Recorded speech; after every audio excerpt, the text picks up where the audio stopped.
열왕기하 12장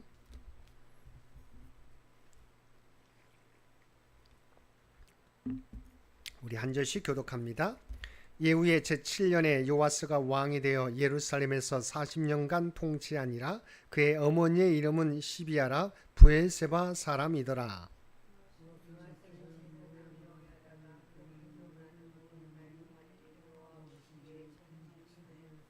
다만 산당들을 제거하지 아니하였으므로 백성이 여전히 산당에서 제사하며 분향하였더라.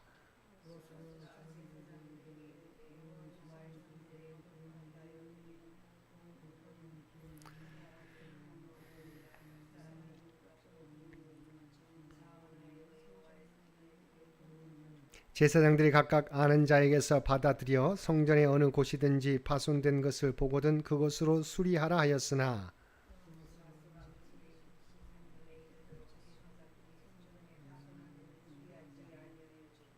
요아스 왕이 대제사장 여호야다와 제사장들을 불러 이르되 너희가 어찌하여 성전의 파손한 데를 수리하지 아니하였느냐. 이제부터는 너희가 아는 사람에게서 은을 받지 말고 그들이 성전의 파손된 데를 위하여 드리게 하라.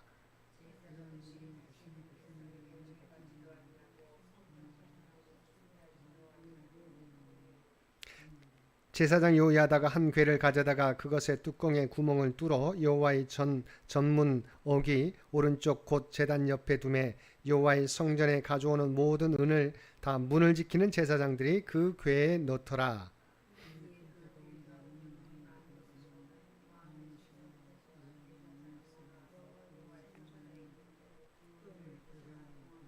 그 달아본 은을 일하는 자 곧 여호와의 성전을 맡은 자의 손에 넘기면 그들은 또 여호와의 성전을 수리하는 목수와 건축하는 자들에게 주고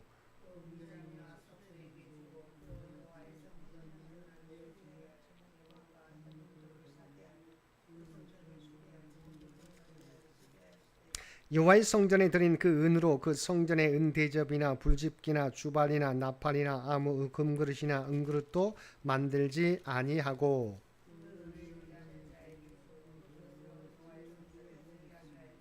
또 그 은을 받아 일꾼에게 주는 사람들과 회개하지 아니하였으니 이는 그들이 성실히 일을 하였음이라.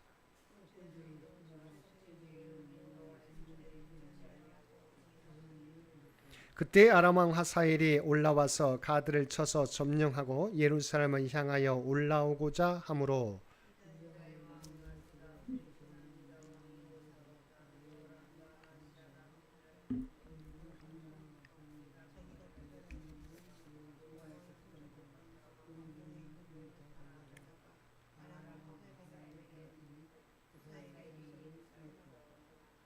요아스의 남은 사적과 그가 행한 모든 일은 유다 왕 역대지략에 기록되지 아니하였느냐.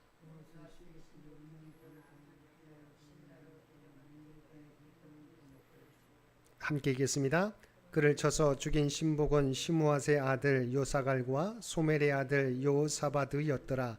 그는 다윗성에 그의 조상들과 함께 장사되고 그의 아들 아마샤가 그를 대신하여 왕이 되니라. 아멘.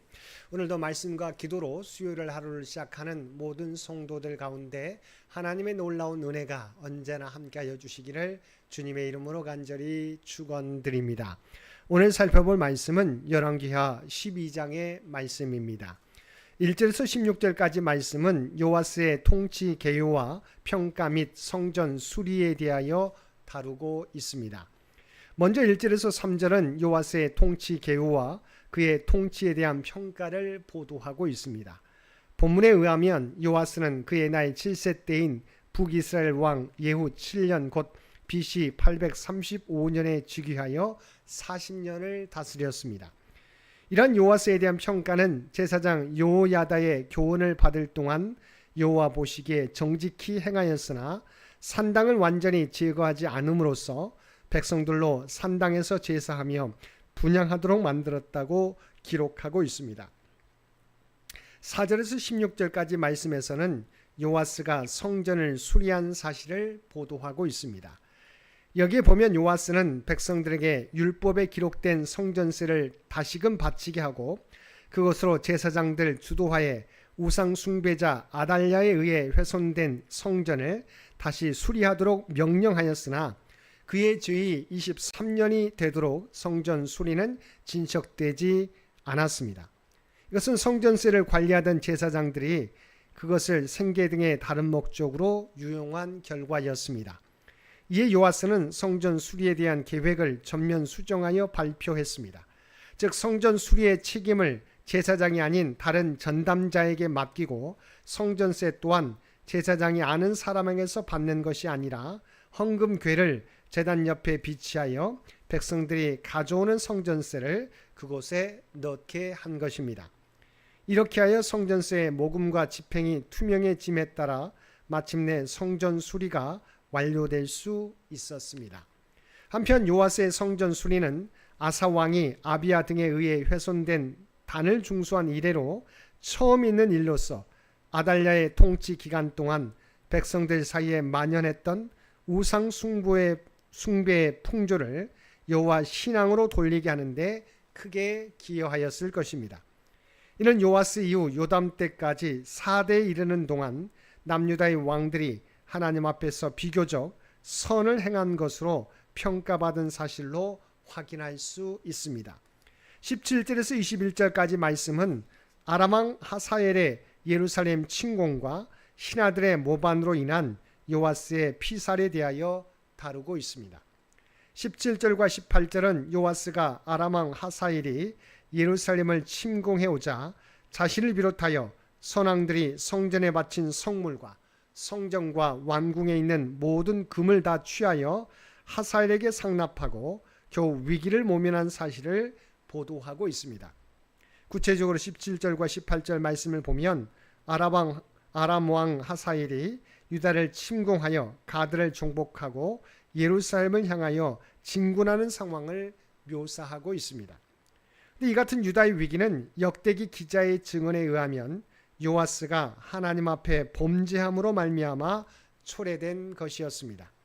다시 말해서 하사엘의 침공으로 인하여 유다가 당면한 위기는 요아스 왕의 범죄에 대해 하나님이 진노하사 징계하신 결과였던 것입니다. 근데 요아스는 자기의 죄로 이루어진 이 일을 수습하기 위해 어떻게 하였습니까? 성전과 왕궁의 성물과 금을 취하여 하사엘에게 보냈습니다. 즉 그는 하사엘에게 상납금을 바쳐 당면한 위기를 극복하고자 한 것입니다. 이것은 달리 말하면 요아스가 재물을 통하여 당면한 위기를 해결하려 하였음을 의미합니다. 요아스가 의지했던 것은 돈이 지닌 위력이었습니다.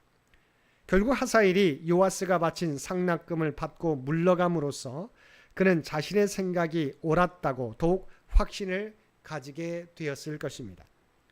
그러나 임시 방편으로 잠시 위기를 넘길 수 있었는지 몰라도 진정한 문제는 해결하지 못했던 것입니다.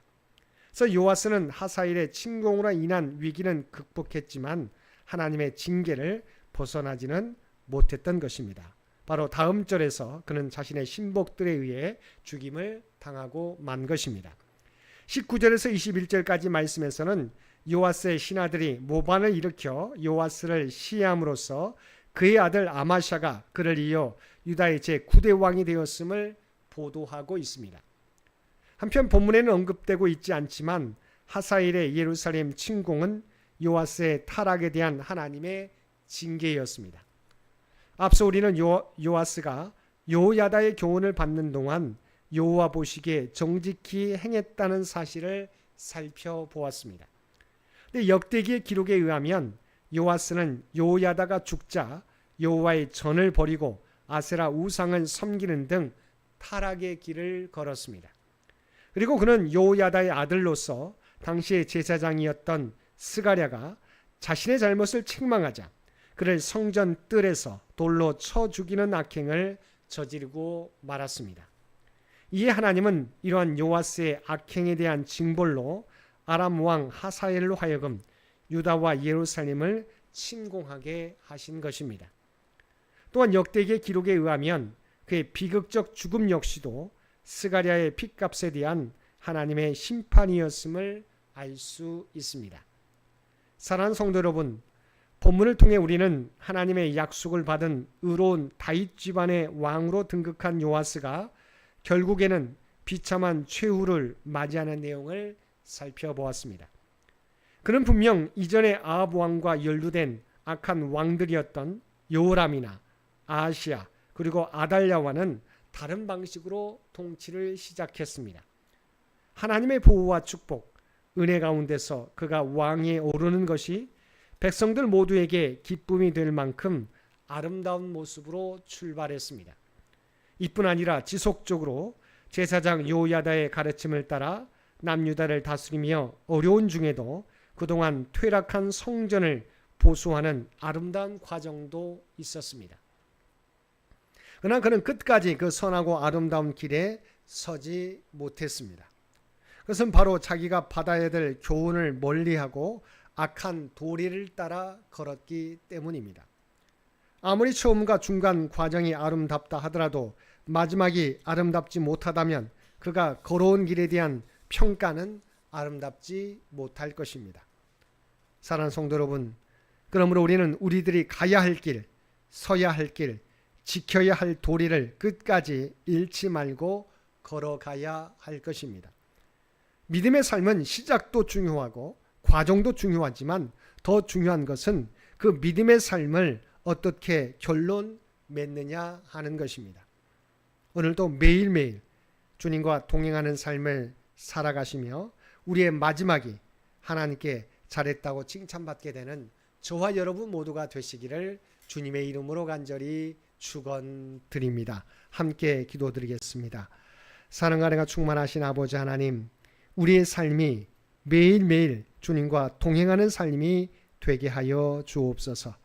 그리고 이 믿음의 여정이 시작부터 지금까지 그리고 앞으로도 변함없이 주님과 동행하는 삶이 되게 하여 주옵소서. 그리하여 주님 앞에 섰을 때 잘하였도다 충성된 종이라는 칭찬을 받는 우리 모두가 되게 하여 주옵소서.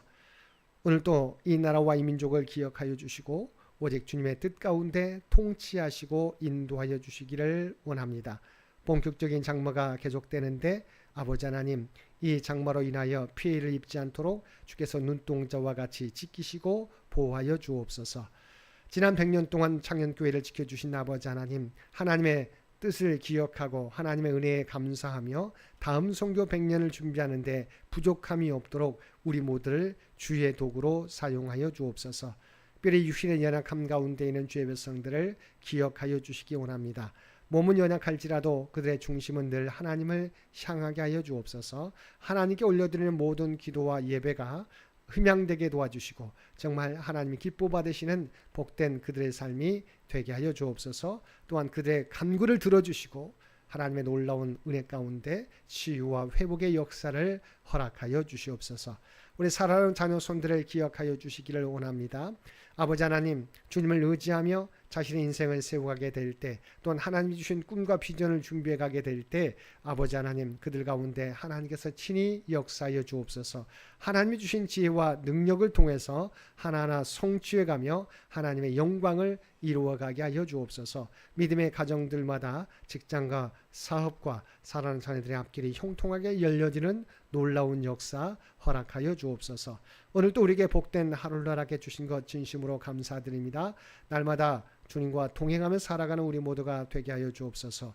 우리가 하나님의 구원받은 백성이라고 하는 정체성을 잃어버리지 않게 하여 주옵소서. 세상에서 소금과 빛의 사명을 온전히 감당케 하여 주옵소서. 오늘도 우리가 발을 딛고 살아가는 삶의 현장 가운데 그리스도의 아름다운 향기와 선한 영향력을 나타내며 살아가는 우리 모두가 되게 하여 주옵소서. 이 모든 간구 우리를 구원하여 주신 예수님의 이름으로 간절히 기도드리옵나이다. 아멘. 여러분 기도하실 때 오늘 주신 말씀을 위해서 이 나라의